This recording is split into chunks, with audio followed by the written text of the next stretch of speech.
La revue de presse. Mesdames, Messieurs, amis des journaux, bonjour. Le Bénin ces derniers temps a subi des attaques des terroristes dans le nord. Des voix se sont élevées dans l'opinion publique pour déplorer la non-mise en berne des drapeaux pour les soldats décédés au front après les attaques. Le matinal a vu le porte-parole, secrétaire général adjoint du gouvernement, Wilfrid Léandre Hongbeji, apporter des éclaircissements sur la situation sécuritaire, la posture du gouvernement et les mesures prises en soutien aux familles des soldats tombés le 17 avril 2025. Communiqué trop tôt, selon Wilfrid Léandre Hongbeji, pourrait nuire à l'exactitude des informations et à l'efficacité des opérations. Il a aussi dénoncé la diffusion prématurée des bilans non vérifiés sur les réseaux sociaux, accusant certains citoyens de relayer inconsciemment la propagande des terroristes.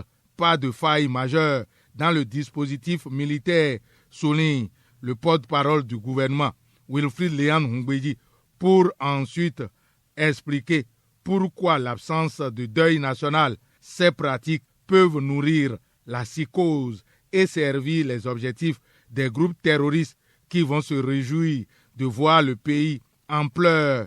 Détaille le matinal avant de lever un coin de voile. Le soutien concret accordé aux familles des soldats, selon le porte-parole du gouvernement, Wilfrid Léandre Hongbeji. Le télégramme pêche les déclarations du porte-parole du gouvernement également dans ses colonnes.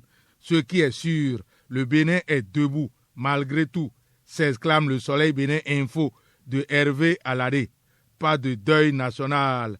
Le gouvernement justifie et fait des révélations, de graves révélations d'ailleurs, sur des officines financées pour déstabiliser le Bénin en 2025. Quotidien Le Meilleur, journal fondé par Firmin Gbekan, cède sa manchette à la déclaration de Wilfrid Léandre Hongbeji, porte-parole du gouvernement. Il met en garde les administrateurs des médias en ligne face à la propagande terroriste.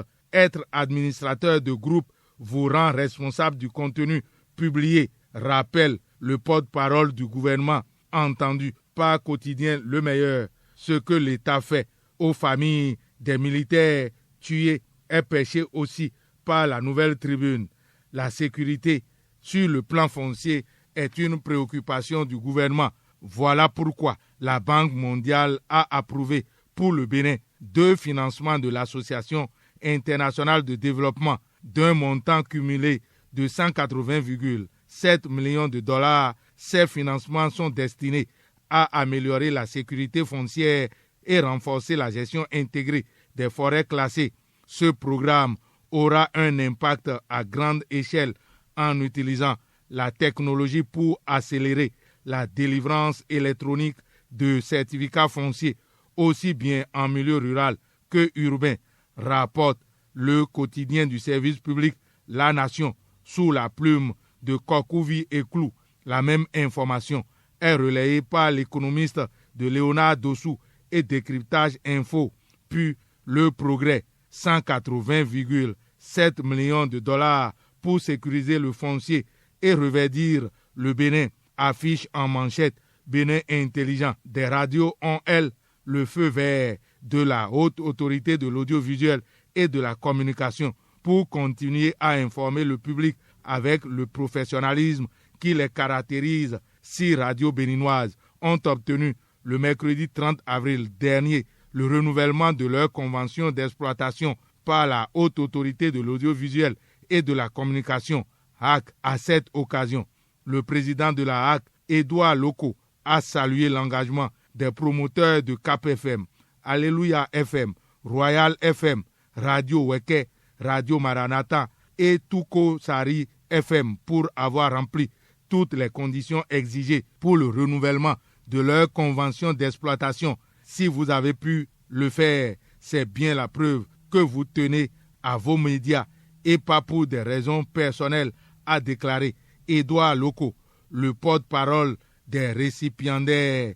Issa Badarou Soule, qui porte la voix de Radio Cap FM, Alléluia FM, Royal FM, Radio Weke, dont il est le promoteur, Radio Maranatha et Tukosari FM a exprimé la reconnaissance des 6 radios à la HAC pour mettre en relief leur engagement à se battre pour le professionnalisme dans le secteur Relève, le Matinal, le Télégramme et Nord-Sud quotidien.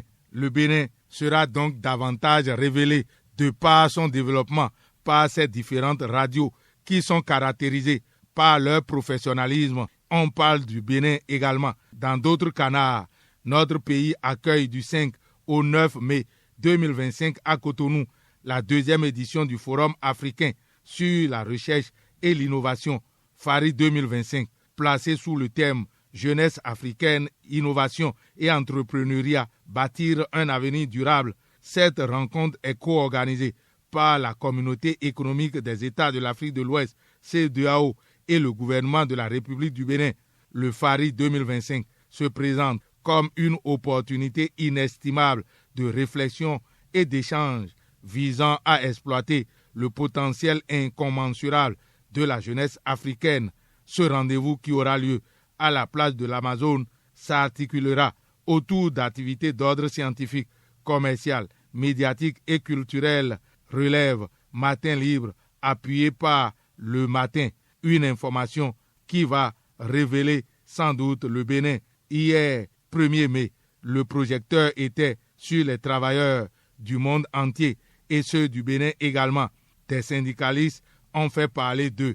Interpellés hier 1er mai 2025 par des éléments de la police républicaine à la Bourse du Travail à Cotonou, Kassa Mampo, secrétaire général de la Confédération syndicale des travailleurs du Bénin, CSTB, a été libéré après son audition à la brigade criminelle. Son adjoint, Norbert Couteau, et d'autres militants de la CSTB ont été également libérés après leur interpellation.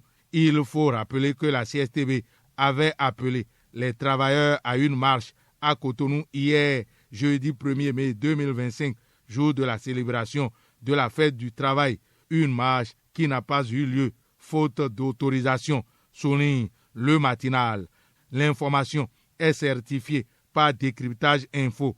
L'emblème du jour, l'événement précis, Nord-Sud quotidien, Matin libre, l'autre quotidien, la Tribune de la capitale, la Nouvelle Tribune et le Télégramme. Au CEG à Gounagandan, il n'y a pas eu de marche.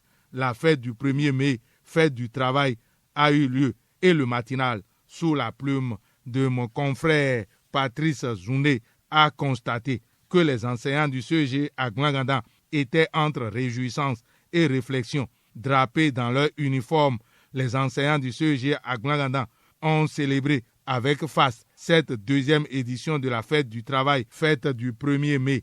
Pas comme les autres, affiche en manchette le progrès. Dans le Chasseur Info, on compte 2050 agents qui ont été recrutés, 11 795 actes de carrière étudiés et 6 365 fonctionnaires promus. Le Chasseur Info, pour sa part, est allé aussi pêcher ce qu'a dit Anselme Amoussou, secrétaire général de la CSA Bénin, secrétaire général adjoint CSI Afrique sur les droits des travailleurs en Afrique. C'était sur RFI le 1er mai. Hier donc, le syndicalisme est affaibli. Les abus se multiplient. Crash Anselme Amoussou qui lance un appel à la mobilisation face à la montée des régimes autoritaires. Fin de cette revue à la prise de son. Fatih Wahoyon, réalisation et présentation. Lucien Dossou. Agréable journée à toutes et à tous. Bon week-end. C'était la revue de presse.